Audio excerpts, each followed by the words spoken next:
historic lighthouse, haunted by a mysterious lightkeeper and a mischievous little girl. She kept looking up there thinking, I know I'm not seeing what I think I'm seeing. From that window right over there? She saw a young child with long dark hair looking out the window.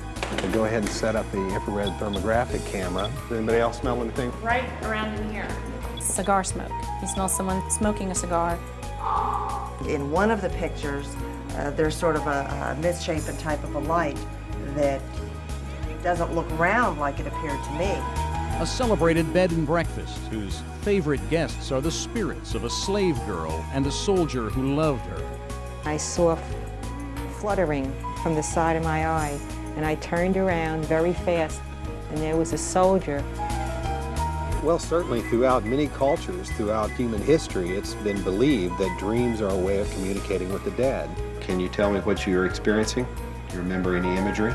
A man, dark hair, 30s. He was kneeling next to somebody that was laying on a couch. And an ancient castle fortress, a prison then and now for the paranormal. It was rumored that one of the former governors had caught his wife in an affair with one of his soldiers and had boarded them up in there and chained them to the wall and sealed up the room. Because when the room was uncovered, there were reports that there were bones found in the room. All of a sudden I smelled a really, now it's musty in here to begin with, but it was a really musty smell, and all of a sudden it became overwhelming. It was kind of like a rancid smell. I could see any way that door had shut. I went to come back out of the door, and the door had been shut behind me. 3 new challenges for parapsychologist Dr. Andrew Nichols, psychic Jerry Rogers, and technical specialists Jack Roth and Scott Flagg, researchers into the unknown, investigators of the unexplained, the ghost detectives.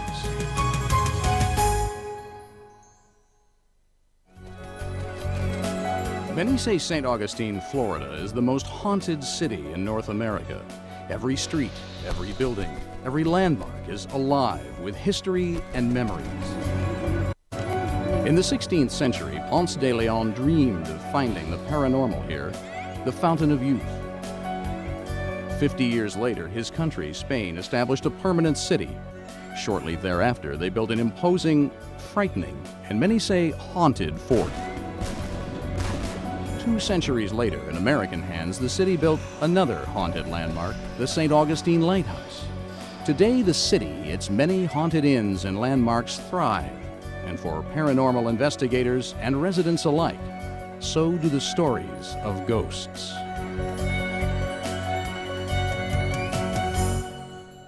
You could walk down any street here and just go back in time and think of all the people that have been here and the history. And the personality of the whole town. It's a very spiritual town. It's wild. It's wild.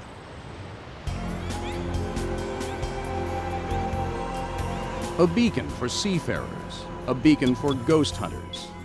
Here you'll find strange sounds, mysterious footsteps, and unusual smells. Long-gone lightkeepers walk the tower. A malevolent phantom haunts the cellar. And a little girl plays in the windows. These are the spirits of the St. Augustine Lighthouse.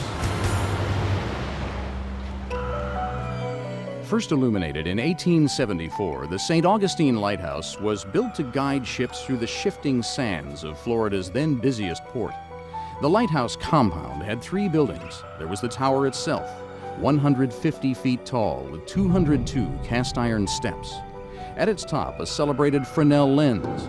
Adjacent to the tower was the fuel house. Here the keepers kept an office and stored the oil that powered the light. And immediately facing the tower and fuel house was the keeper's house. It was home for 3 lighthouse keepers and their families.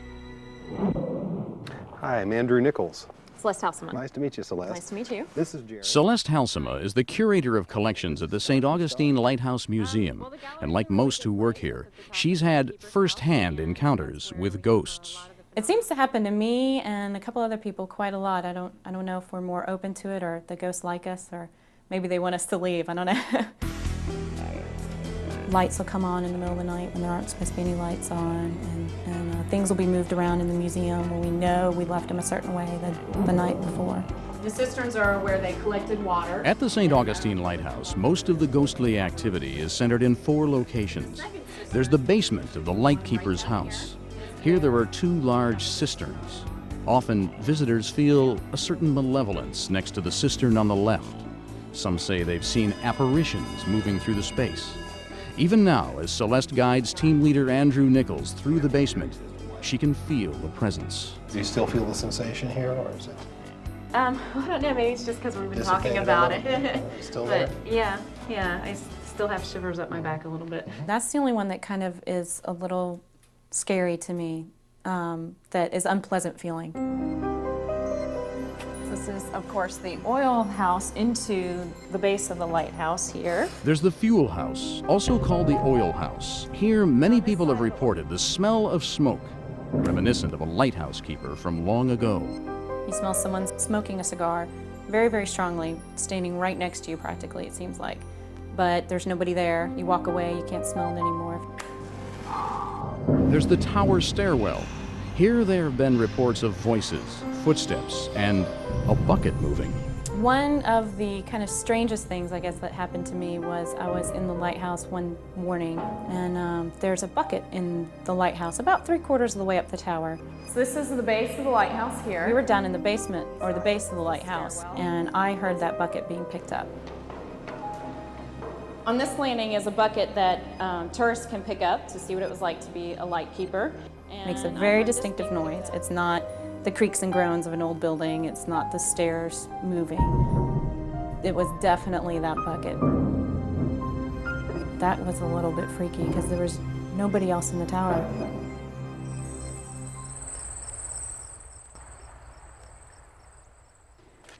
There's a young girl that is normally seen here, and she's often seen in the lightkeeper's house.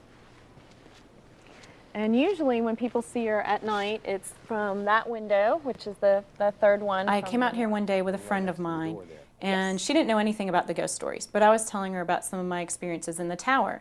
We came out here at night when it was closed and there was no one else out here. We've been closed for several hours. And I was telling her about the tower, so I was looking at the tower, but she was kind of looking around because she'd never been here at night. And she looked up at the lightkeeper's house and noticed something in one of the windows. And as we continued to walk forward, she kept looking up there thinking, I know I'm not seeing what I think I'm seeing. And she saw a young child with long dark hair looking out the window. And the little girl looked her straight in the face, their eyes connected. By the time I turned around, she was already gone. Jerry, if you would start kind of doing a walkthrough. Go ahead and set up the infrared thermographic At the same camera. time, I will take some readings of The ghost detective team meets before scouting the location. At the helm is Dr. Andrew Nichols, an internationally recognized parapsychologist. He's been investigating ghosts, hauntings, and possessions for more than 20 years. Dr. Nichols traces his interest in the paranormal to the death of his sister in a violent car accident. For several months after her death, I had been having recurring nightmares about her death. And one night I awakened and looked over and saw her standing in my room. She looked exactly the way she had looked in life. She was completely whole and dressed as she was dressed when she was alive, in one of her favorite dresses, in fact. And as far as I knew, the dress had been hanging in the closet, but I discovered later that she had actually been buried in that dress. That's certainly what stimulated my interest in this field. Dr. Nichols is assisted by psychic Jerry Rogers, an attorney and academic administrator. Her first paranormal experience was during a childhood seance. It was my birthday, and I had 3 or 4 little girls over, and we were doing the silly slumber party stuff, and we had started out talking about having a seance, and we started that out, and it got kind of silly. It didn't go very far. And then we decided to try levitation. My dad, silly, decided he'd be the first victim, and so he laid down on the floor, and one of us on each side of him put our fingers under a side of him, and then did the, light as a feather, stiff as a board, and we were lifting him up, and suddenly we looked up in the sky, there he was, up over our heads. All right, looks good here. Rounding out the team are technical experts Scott Flagg and Jack Roth. Both have been intrigued by the paranormal since childhood. Jack's interest crystallized when he took some extraordinary photographs at a southern plantation house haunted by a little girl and a slave woman. A slave woman who wore a turban to hide her ears that had been cut off by her master. When I developed the film, there was something on the front porch. There's wrought iron, and in front of the wrought iron there was something coming out of it, and it looked like the figure or outline of a small person with a dark face and like a white turban around their head. It was pretty shocking.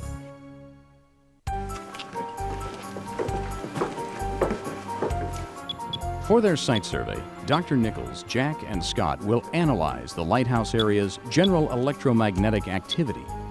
The full spectrum of electromagnetic radiation includes, on the high end, ionizing radiation like cosmic rays, gamma rays, and X-rays. In the middle of the spectrum, there's visible light. And at the low end of the spectrum, there's extremely low-frequency radiation. This is the portion of the spectrum that particularly interests Dr. Nichols. Commonly, these frequencies are associated with natural geologic activity and their consequent magnetic fields. This is quite strong right here. Dr. Nichols believes there's a strong correlation between these unusual magnetic fields and paranormal activity. This whole area is really high. To measure this electromagnetic activity, often Dr. Nichols and his team use handheld equipment like this tri-field meter. And this particular instrument is designed specifically to pick up extra low frequency electromagnetic fields. It screens out other types of radiation. So we use this in areas that are believed to be haunted in order to look for unusual energy patterns, which we frequently associate with these places. Simultaneously, Jerry Rogers, the team's psychic, will survey the lighthouse, fuel room, and keeper's house using her psi powers, her powers of extrasensory perception. She uses no equipment and strives to avoid being prejudiced or tainted by the other members of the team. We go in separately because we don't want the research team to go to the spots that I've identified as possible hot spots, nor do I want to go in knowing what they've already found, because ultimately what we're trying to do in the research that we do is find corroborating evidence. Why don't we check the courtyard here first and just get an ambient field reading. I feel more of a personality residue in this room. A little girl, probably. That's extremely high. I think a little girl really liked to play hide and seek in this area right here. It was fun because it wasn't her house. A little girl maybe around 7 or 8, that silly age where it's fun to sneak up behind somebody and say boo and scare them. Let's check out the gallery upstairs. See what the field readings are there. There's a bit of a negative feeling here too. Most of it's positive, but I think somebody must have died. I'm getting the impression of a male in work clothes.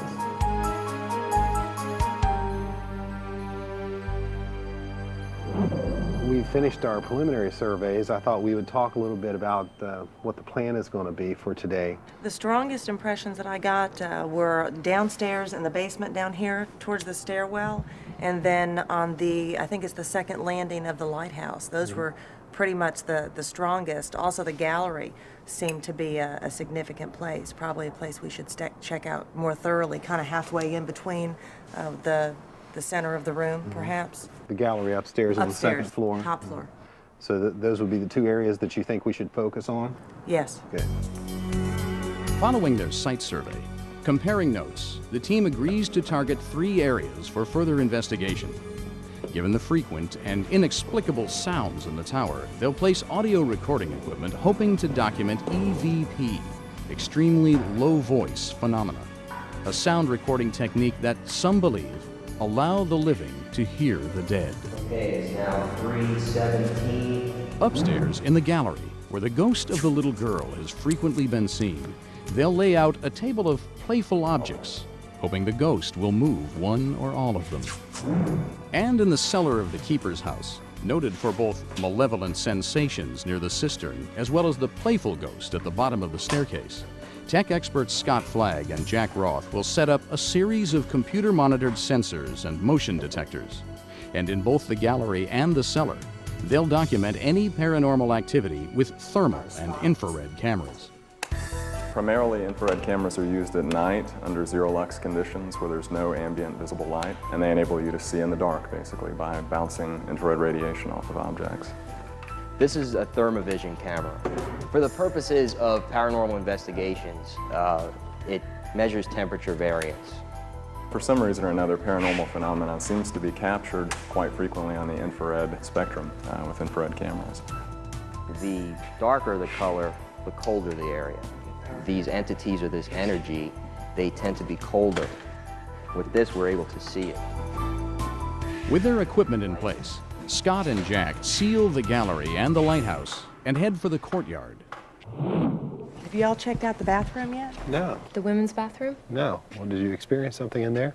It's, of all of the places at this house, that's the creepy feeling spot. Outside, strange things are already happening. All the women are reporting a bizarre presence in the restroom.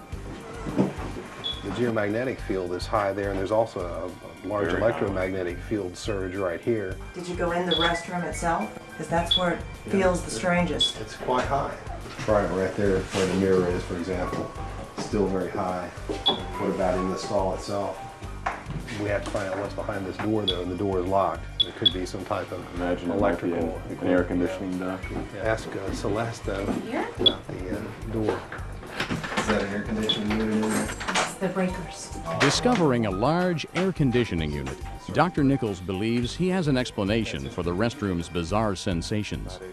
Given its size, the unit is throwing off unusually high levels of electromagnetic radiation.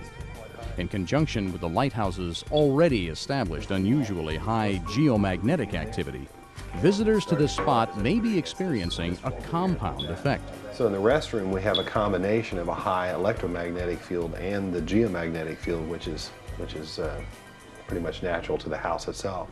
Just kind of it gives it a doubling effect, I think. What is it? Check it out. Then, Celeste Helsema, the Lighthouse Museum curator, has again smelled cigar smoke in the old fuel house. You still smell it? No, now it just smells musty. So it's the same smell that you've smelled before? Pretty much. It didn't seem quite as strong as in the last time I smelled it in the tower. So you're not smelling anything now? Does anybody else smell anything right now? Yeah. And topping it off, Jerry Rogers, the team's psychic, says that while taking pictures down in the basement, she's possibly captured the image of a paranormal anomaly. When I was sitting down there in the dark, I saw sort of a floating blue light briefly 2 different times. It's not showing up blue on the pictures. You were taking it in black and white. I was taking it in black and white. Now That's there's interesting. almost, that looks like an orb up in there. It's hard to tell because of the brick, and that brick is kind of motley, but that, we can put it in the Now you in the laptop and blow it up and see what it looks like. What Jerry may have captured on her digital camera is the image of what ghost investigators call an orb. Some say they are bizarre artifacts of cameras and video equipment. Others believe these are a natural phenomenon associated with unusual geomagnetic activity. But spiritualists assert that orbs are the basic spirit form, the essence of a ghost. It was kind of right up in here is where it was. And it seemed to kind of hover in this particular area. Now, were you in pitch black down there? I was in pitch black. I had the lights all extinguished. I had the flashlight in my pocket so that it wouldn't reflect any light. Dr. Nichols, Jerry, Scott, and Jack review their experiments. In the gallery, nothing has moved, no evidence that the ghostly girl has been present. In the tower, the EVP recording is negative, no unexpected sounds. This is the square waves. go ahead and fast forward the tape to the spot. But in the basement, where Scott and Jack had placed an array of sound and electromagnetic sensors, they're finding some extraordinary correlations. So you're graphing the magnetic field there? Right, this is magnetic field, sound level, and also ultrasonic motion detector. This is 15 to 20 milligauss here. Right. I mean, that's pretty high. How many spikes do we have on the electromagnetic field? There's 1, 2, 3 spikes. So there's actually a whole series of spikes. A couple of them between 15 and 20 milligauss. Can you tell what time that was? It appears that while Jerry was getting her picture of the orb, the team's sensor array spiked. This one here was the assistant lightkeeper's. Even more surprising, in the cistern, noted for its malevolent atmosphere, the motion detector has gone off. These spikes represent the distance to the back wall of the cistern, which is roughly 18 feet. These deviations in here suggest that possibly another object was closer, maybe 9 feet from the sensor. So this motion sensor operates on an ultrasonic beam. So that suggests that there may have been something inside the sensor which would have blocked that beam and set off the motion detector. The team has made some revealing discoveries in the basement, but Jerry has one last question. If a man did die in the lighthouse, who was he? These are the pictures that I collected from the archives. To help her solve the mystery, Celeste has pulled some historical photos. Neither of these seem like the man that I saw in the tower. He seems to be kind of the stature of the man that I saw in the tower. A little bit shorter and a little bit heavier build, but doesn't appear to have any facial hair, and it was kind of a sketchy image of his face that I got. Unfortunately for Jerry, none of these pictures connect with her ghostly impression. The men don't look like him, and they dress differently. Then, in the hallway, she sees an image that sparks her memory. This outfit that he has on is exactly what I was describing earlier in terms of the work type pants and the linen type, but a work shirt and the suspenders. Do you have anything else, any pictures that would be closer to that I could look at? Unfortunately, we don't. It's something that we're working on, that they're trying to research. Further investigation revealed that the clothing worn by this lightkeeper was from the Victorian era. During that time, there were 2 documented deaths. First, in 1859, a lightkeeper fell to his death while whitewashing the tower. Second, in 1892, another died of consumption. His name was William Harn. How's the electromagnetic field? Pretty much For the nominal. ghost detectives, this investigation has been extremely rewarding. They've documented the doubling effect of geomagnetic and electrical radiation in the restroom. And they've captured an orb image and shown its coincident effect on electromagnetic activity in the basement and the motion sensors in the cistern. All in all, the evidence supports Dr. Nichols' theory that electromagnetic activity is a catalyst for the paranormal. I think probably the most important thing is the fact that we've discovered this very unusual geomagnetic field, and that means a magnetic field generated by the Earth itself. So in a way, the house can be thought of as a giant storage battery, amplifying these magnetic fields, and people who are sensitive to them, who come into these environments, experience the ghosts that are here.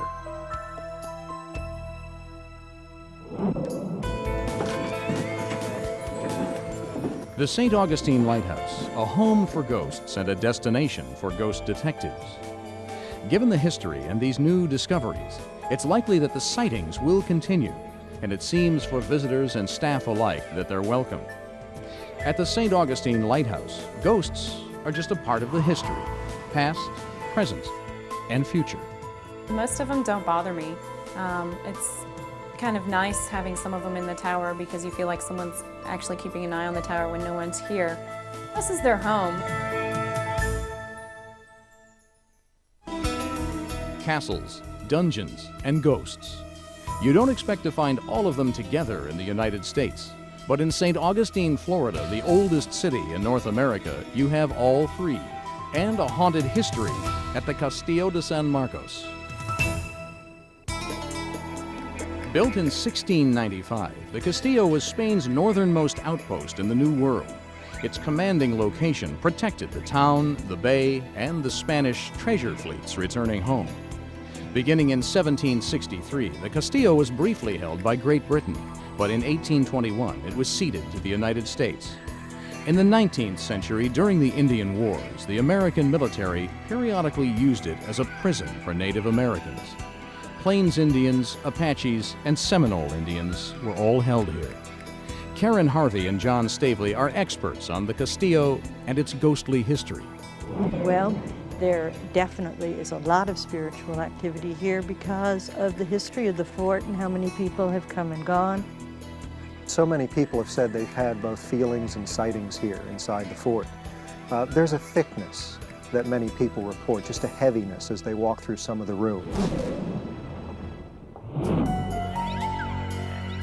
The fortress was laid out as a hollow square with diamond-shaped bastions at each corner and a single entrance. Outside, up on the gun deck and the central plaza, there have been ghostly sightings of soldiers. Some are reported active and at work, others dead from unknown injuries. Inside the Castillo, 3 particular areas are the focus of frequent paranormal activity. The best known is the powder magazine. Buried deep in the earth, it was designed to protect the fort's gunpowder from enemy fire. But the powder magazine's lack of ventilation made the room damp and unsuitable for storing gunpowder. The entrance was later sealed with stone, and this has led to one of the Castillo's great legends. It was rumored that one of the former governors had caught his wife in an affair with one of his soldiers and had boarded them up in there and chained them to the wall and sealed up the room, because when the room was uncovered after a cannon had fallen through the roof, there was reports of roses when they opened up the wall, this overpowering smell and sweetness. There were reports that there were bones found in the room, but nobody really knows whether those bones were human or animals. There's also one particular storage room noted for ghostly activity. Usually supplies were held here, but during the Seminole Indian Wars, this was a deadly prison for 20 captured Native Americans. Their leader, Kawakochi, was determined to escape from this room. All of the Indians starved themselves for several weeks and then finally managed to escape through a very small window that was approximately 15 feet off of the ground. The window was 5 feet high and only 9 inches wide, and yet all of them escaped. Maybe most mysterious of all is a dungeon-like cell next to the guard rooms. To this day, there's little known about it, but to anyone who enters, there's a sense of foreboding. 814 a moment ago. Jack, you go with the electromagnetic field meter. Using their handheld equipment and Jerry's psychic ability, the team begins their investigation with a site survey. They'll be looking for likely locations that document any of the 3 categories of ghosts. The most common is a residual haunting. It's often compared to a film loop, a memory in the location that repeats but doesn't interact. Then there's what's called a psi projection, an event, a movement that's actually caused by the psychokinetic abilities of someone in the area. Least common and most difficult to document is what's known as a genuine haunting, a ghost that actually interacts. You seem to have a real entity, a living consciousness without a body that is able to interact with the observer, is able to communicate information to the observer that the person witnessing the ghost wouldn't have otherwise known. These are the cases that are the most interesting and also the most rare. They're the ones that most strongly suggest the survival of the human mind after the death of the physical body. Somebody was willing to die to get out of here. How long did it peg out in the other room? A 1 second transient of over 100 milligauss. This room feels like just a montage of anger and sorrow and hopelessness. At 814, I had a spike of 814 a moment ago. This would not be a pleasant place to spend an evening, would it? Whoever was imprisoned in this area knew they weren't going to be released. Not just feelings of imprisonment and desperation, but torment. It's 821 in here, 821 milligauss. No, the whole room is high. An impression of desperation seems strongest right in this area, right around in here. The geomagnetic field is high throughout this whole compound. Reviewing their findings, Dr. Nichols, Scott, and Jack have discovered high electromagnetic levels throughout the Castillo. In particular, though, they've uncovered unusually high levels near the guards room and the old powder magazine. Jerry also had a strong reaction to the powder magazine. In general, she sensed trapped people. She also felt something disturbing in the cell near the guards' room. Those rooms were apparently used as prison rooms, and the one is actually a little bit to the side of the front entrance as you come in the Castillo, and it's way back behind another room, no windows in the room, and that was a room where I just felt very uncomfortable. Dr. Nichols and his team will set up 3 experiments. They'll place EVP, extremely low-voice phenomena recording equipment, in the storage room that held the imprisoned Seminole Indians. They'll put a sensor array in the powder magazine, and in the mysterious cell next to the guard room, they'll position Team Psychic Jerry Rogers, along with the infrared and thermal cameras. Well, many times it seems that psychics attract unusual phenomena to them.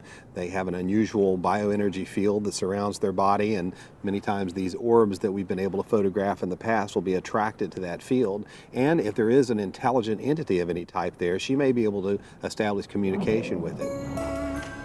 Something else. Almost immediately, the strange experiences begin to happen. I tried to take a couple of pictures with my flash. I just put batteries in here yesterday evening, and they're dead. Yeah, that's fairly typical for haunted locations. They kind of serve as an energy sink and seem to drain electromagnetic energy from batteries and electrical equipment quite frequently. And all of a sudden I smelled a really, now it's musty in here to begin with, but it was a really musty smell, and all of a sudden it became overwhelming. It was kind of like a rancid smell. I came over and I just did like that. And as soon as I did, I felt warmth, probably roughly the size of my fist. I could tell that because the warmth dissipated on the sides of my cheeks. I just took one smell, and it didn't smell pleasant. It was kind of musky. And I went back to smell again, and it was gone. The warmth was gone. The smell was gone. I think I got something in the Indian jail. Then Jack discovers he's recorded some unusual sounds in the old storage room, the room that was used to imprison the Seminole Indians. No one has been in or out, but on the tape, there's the sound of something moving. It's only a couple seconds, and it sounds like something being dragged across the floor. It's not a voice. Well, let's So here, listen, you have to listen carefully. We'll probably have to clean it up.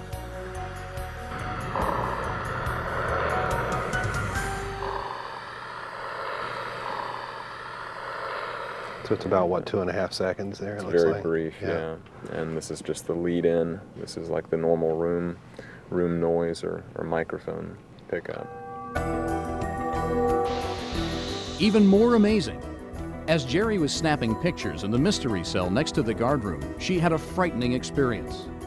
She may have encountered a genuine haunting. I went to come back out of the door, and the door had been shut behind me.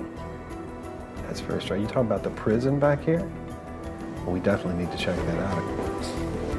Let me see your hand again. So you cut your hand trying to get the door open? I must have scraped it on the coquina shells on the wall. I don't see how it could have swung shut. It's not an easy door to shut, really. You have to put some force behind it to shut it. There certainly aren't any real sources of drafts in this room. Seizing the opportunity, sensing that Jerry might have been in contact with a ghostly phenomenon, the team quickly installs its infrared and thermal cameras and places Jerry in the cell. Watch your step here. There's a lot of cable. You're going to shut the door? Yeah, I want to shut the door. I want to recreate as much as possible your emotional state when you were in here before. Got a chair for you to sit on over here. Corner? Yeah, in the corner. Well, at least you'll know nothing's coming up behind you here. Besides, I want you to be a little claustrophobic. Okay, you okay? I think so. All right, remember, we'll be watching you with the infrared and with the thermovision, so Okay. good luck. We'll start recording now. Probably a good idea when we find out if she's seen anything. For 20 minutes, nothing happens. And then Jerry raises her arm. She seems to be trying to touch something. Dr. Nichols thinks she may be waving. Are you waving? No, I just saw something there, so I put my hand in it. Can you describe what you're seeing? A face right there. Was also sort of a black shadow that passed in seemed like it was directly in front of me over towards the wall, not sort of to my right. Jerry's seen something. A head. A floating head. And then a strange, black, dark movement across the room. Do you feel that this was a friendly or a malevolent presence? I don't think friendly is the appropriate word, but it almost seemed like it was trying to be comforting, but was not very successful. I'd like to see if she can tolerate staying in there for another 15 minutes or so, and see if we can record any activity and see if she picks up any more impressions.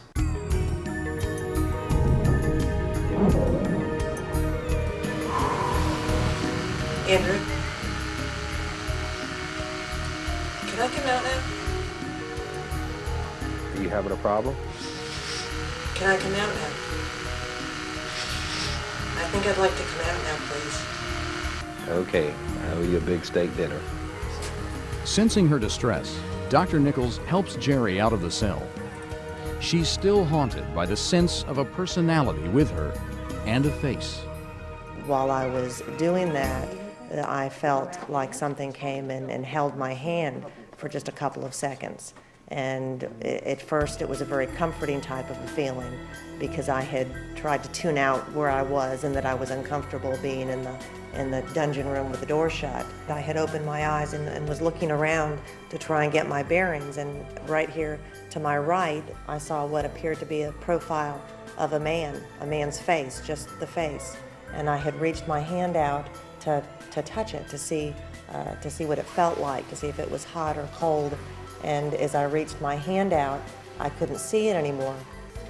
But then when I looked ahead again, then a very dark shadow crossed the room in front of me from left to right, and it seemed to just disappear into the wall. But it didn't have any shape, just a very dark shadow, and it was very quick.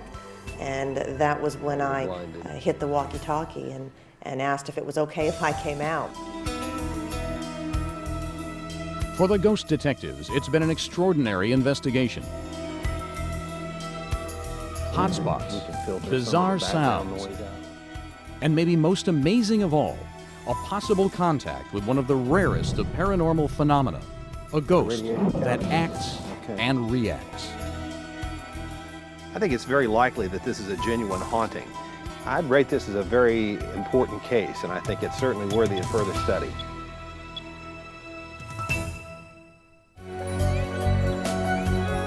Throughout history, cultures around the world have believed that spirits communicated with the living through dreams. Until now, no one has attempted to prove that possibility. For the ghost detectives, it's a natural, and the most natural place would be a haunted inn with a haunted room, like St. Augustine's St. Francis Inn. It was built in 1791 as a home for one of the early landowners in the region.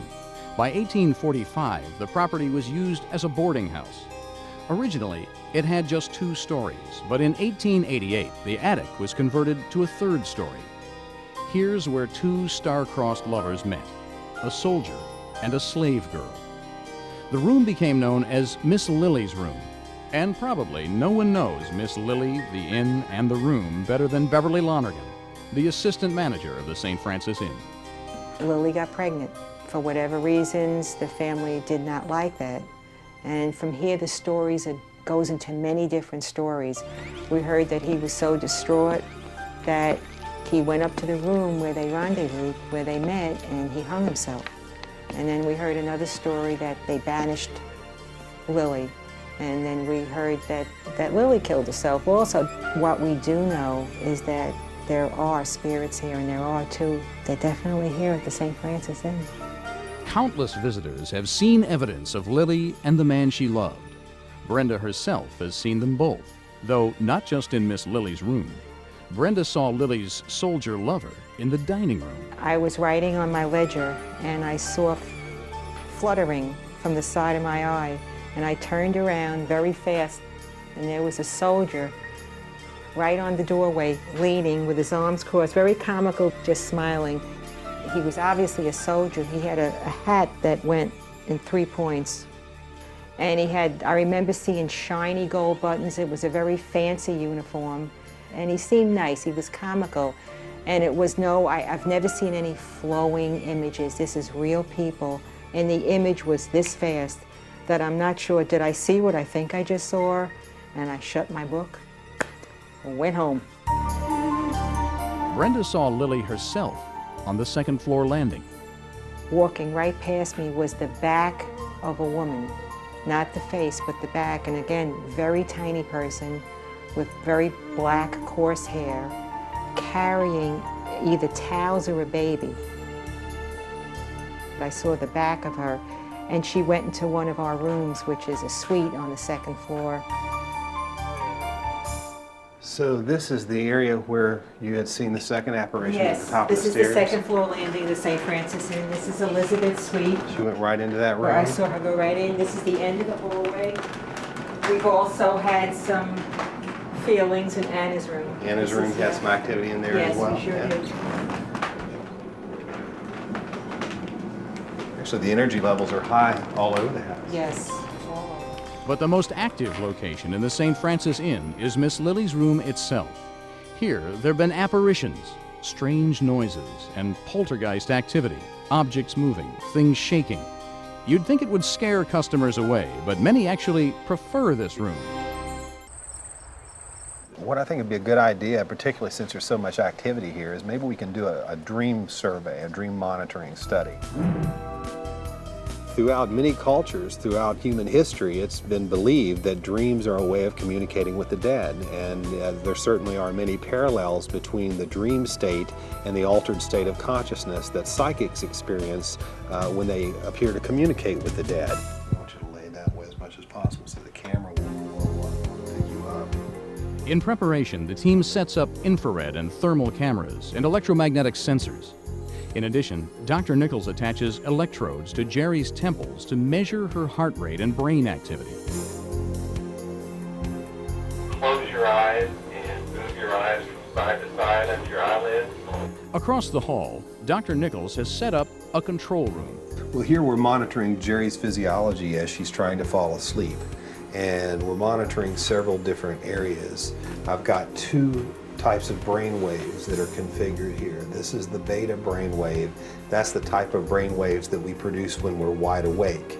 And this is the theta brain wave, which is the type of brain wave that we produce both on the edge of sleep to a small degree and in dreams to a greater degree, a much greater degree. Within an hour, Jerry is in what scientists call a hypnagogic state. During that state, although we're not technically in a dream state, as it's defined by science, we can have dream-like imagery. She could be experiencing some type of contact with the energies or entities that might be present in this house right now. Why don't we go ahead and wake her up and see. Jerry? Yeah. Hello? Now that Jerry's awake, Dr. Nichols will ask her about her dreams, hoping to discover a connection between Jerry's dream imagery and the haunted history of the St. Francis Inn. Hello, can you tell me what You're experiencing? It was an elderly man. Looked like a man.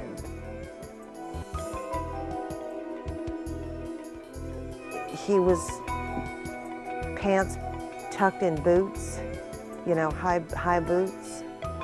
In her dream, Jerry has seen a young man kneeling next to an ailing older man. Maybe this young man is Lily's soldier lover. Could he be consoling his distraught father or guardian? Does this imagery that she's experienced correlate with any real activity that took place in the house, perhaps even in that room in a former time? If it does, and there was no way that she could have known that beforehand, then that would indicate that she was receiving actual psychic information. The ghosts that are here may have been trying to communicate with her through her dreams and describe something about the way they died. Jerry? Yeah. This time, however, the distraction of the electrodes, the cameras, and the general monitoring are making it impossible for Jerry to sleep. Sensing her frustration, Dr. Nichols ends the experiment. Keep your eyes closed. I want to turn on the light. Further investigation into the history of the St. Francis Inn by the ghost detectives revealed that the soldier believed to be Lily's lover had an uncle named General Hardy. General Hardy inherited the St. Francis Inn property in 1855. He may have been the soldier's guardian, and given the men, their age, and their clothing, both the soldier and General Hardy may very well have been the images in Jerry's dream. And where was Miss Lily during this event? Had she already been banished? Was the young man, her soldier lover, asking his uncle for the liberty to see her? Was his decision breaking his uncle's heart? That may be revealed in the Ghost Detectives' next visit, their next dream, at the St. Francis Inn. I think that they really loved one another. I think they loved the town that they were in. I think they loved the inn, and they just like being here. I have never had any negative experiences at all, happy experiences. They might be lost.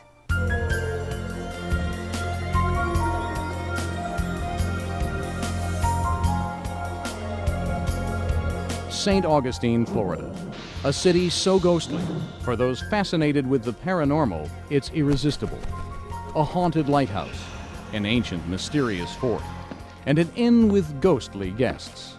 The ultimate destination for an investigation led by the Ghost Detectives.